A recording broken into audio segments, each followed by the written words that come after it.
ചില വാക്കുകളൊക്കെ നമ്മൾ ഇംഗ്ലീഷിൽ കേൾക്കുകയും വായിക്കുകയും ചെയ്യുമ്പോഴത്തേക്ക് എത്ര ആലോചിച്ചാലും അതിന് എന്താണ് അർത്ഥം അല്ലെങ്കിൽ ഏത് സന്ദർഭത്തിലാണ് യൂസ് ചെയ്യേണ്ടതെന്നൊരു ഐഡിയ കിട്ടില്ല.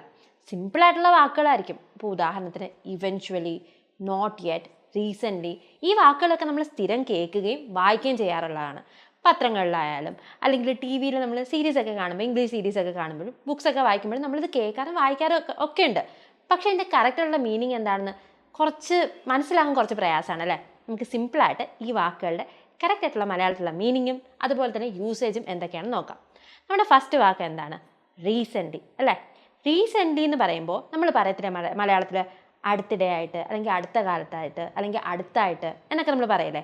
അപ്പോൾ അങ്ങനെ സംസാരിക്കുന്ന സാഹചര്യത്തിനാണ് നമ്മൾ റീസെൻ്റ്ലി എന്ന വാക്ക് യൂസ് ചെയ്യുന്നത്.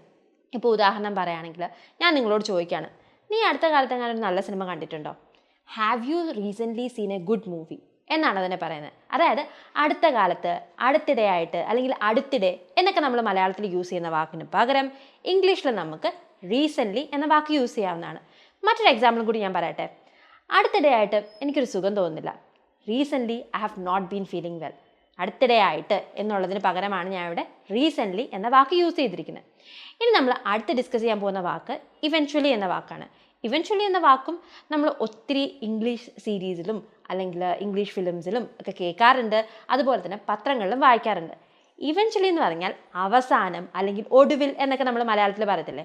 ഉദാഹരണത്തിന് അവസാനം അവൻ സമ്മതിച്ചു എന്ന് നമ്മൾ പറയില്ലേ. ഇങ്ങനെ അവസാനം, ഒടുവിൽ എന്നുള്ള മലയാള പദപ്രയോഗത്തിന് പകരം ഇംഗ്ലീഷിൽ യൂസ് ചെയ്യുന്ന വാക്കാണ് ഇവൻച്വലി. ഇപ്പം ഞാനിപ്പോൾ പറയുന്ന സെൻറ്റൻസ് തന്നെ നോക്കാം. അവസാനം അവനത് സമ്മതിച്ചു. ഇത് നമ്മൾ എങ്ങനെ ഇംഗ്ലീഷിൽ പറയും? Eventually he agreed. അവസാനം അവൻ സമ്മതിച്ചു. Eventually he agreed. അങ്ങനെ അവസാനം, ഒടുവിൽ എന്നൊക്കെ പറയുന്നതിന് പകരം നമുക്ക് ഇംഗ്ലീഷിൽ യൂസ് ചെയ്യാൻ പറ്റുന്ന വാക്കാണ് ഇവൻച്വലി എന്ന് പറയുന്നത്.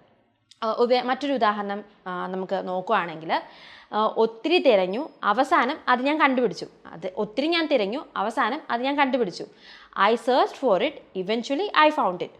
ഞാൻ തിരഞ്ഞു, അവസാനം കണ്ടുപിടിച്ചു. ഇവിടെ അവസാനം എന്ന് പറയുന്നതിന് പകരമാണ് ഞാൻ എന്ത് യൂസ് ചെയ്തിരിക്കുന്നത്? ഇവൻച്വലി എന്ന വാക്ക് യൂസ് ചെയ്തിരിക്കുന്നത്. അപ്പോൾ ഈ വാക്കിൻ്റെ അർത്ഥം നിങ്ങൾക്കിപ്പോൾ മനസ്സിലായില്ലേ? ഇനി നമ്മൾ അവസാനം ഡിസ്കസ് ചെയ്യാൻ പോകുന്ന വാക്ക് ഏതാണ്? Not yet. ഒരു വാക്കല്ല, രണ്ട് വാക്കുകളാണ്. Not yet. ഇതിൽ ഏറ്റവും സിമ്പിളാണ് നോട്ട് യെറ്റ് എന്ന് പറയുന്നത്. ഇപ്പം നിങ്ങളോട് ഒരാൾ ചോദിക്കുകയാണ്, നിൻ്റെ വർക്ക് കംപ്ലീറ്റ് ചെയ്തോ എന്ന് നമ്മൾ ചോദിക്കുകയാണെങ്കിൽ, നമ്മൾ കംപ്ലീറ്റ് ചെയ്തിട്ടില്ല പക്ഷെ കംപ്ലീറ്റ് ചെയ്യും. അപ്പോൾ നമ്മൾ എങ്ങനെ പറയാം? ഇതുവരെ കംപ്ലീറ്റ് ചെയ്തിട്ടില്ല. കംപ്ലീറ്റ് ചെയ്യും പക്ഷേ ഇതുവരെ അറ്റ് ദ മൊമെൻറ്റ് കംപ്ലീറ്റ് ചെയ്തിട്ടില്ല. അങ്ങനത്തെ സാഹചര്യത്തിൽ നമുക്ക് ഈ രണ്ട് വാക്ക് യൂസ് ചെയ്ത് ഉത്തരം കംപ്ലീറ്റ് ചെയ്യാം. ഞാൻ ഒരു എക്സാമ്പിൾ പറഞ്ഞുതരാം. അതായത് ഇപ്പം ഞാൻ ചോദിക്കുകയാണ്, is the dinner ready? Dinner ready ആയോ? ഡിന്നർ റെഡി ആയിട്ടില്ല പക്ഷേ റെഡി ആകും. അങ്ങനത്തെ സാഹചര്യത്തിൽ എനിക്ക് എന്ത് പറയാം? Not yet. എന്താണ് അർത്ഥം? ഇതുവരെ റെഡി ആയിട്ടില്ല. അതുപോലെ തന്നെ ഇപ്പം ഞാൻ ചോദിക്കുകയാണ്, have you completed your homework?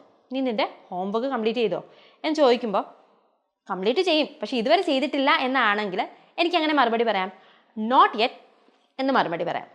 അപ്പോൾ ഇതുപോലത്തെ ചില വാക്കുകൾ നമ്മൾ എപ്പോഴും കേൾക്കുന്നതാണ്, എപ്പോഴും വായിക്കുന്നതാണ്, പക്ഷേ ഇതിൻ്റെ കറക്റ്റായിട്ടുള്ള യൂസേജ് നമുക്കറിയില്ലായിരിക്കും.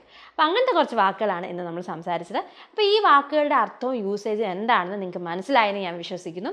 ഇനി ഇതുപോലത്തെ ഇൻഫോർമേറ്റീവും ഇൻട്രസ്റ്റിങ്ങുമായിട്ടുള്ള വീഡിയോസ് നിങ്ങൾക്ക് കാണാൻ താല്പര്യമുണ്ടെങ്കിൽ ദയവായി ഞങ്ങളുടെ യൂട്യൂബ് ചാനൽ സബ്സ്ക്രൈബ് ചെയ്യുക. അതുപോലെ തന്നെ ഞങ്ങളുടെ ഇൻസ്റ്റഗ്രാം, ഫേസ്ബുക്ക് പേജസ് ഫോളോ ചെയ്യുക.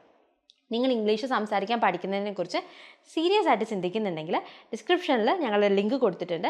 ആ ലിങ്കിൽ ക്ലിക്ക് ചെയ്ത് നിങ്ങൾക്ക് ഞങ്ങളുടെ കോഴ്സിനെ കുറിച്ചുള്ള ഡീറ്റെയിൽസ് കൗൺസിലറിൻ്റെ അടുത്ത് നിന്ന് കളക്ട് ചെയ്യാവുന്നതാണ്.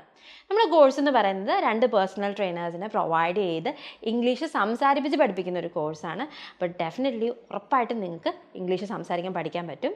ഇനി മറ്റൊരു വീഡിയോയുമായിട്ട് കാണുന്നത് വരെ, this is Revathi Krishnan signing off from English Mithra. English Mithra. Stop worrying, start learning.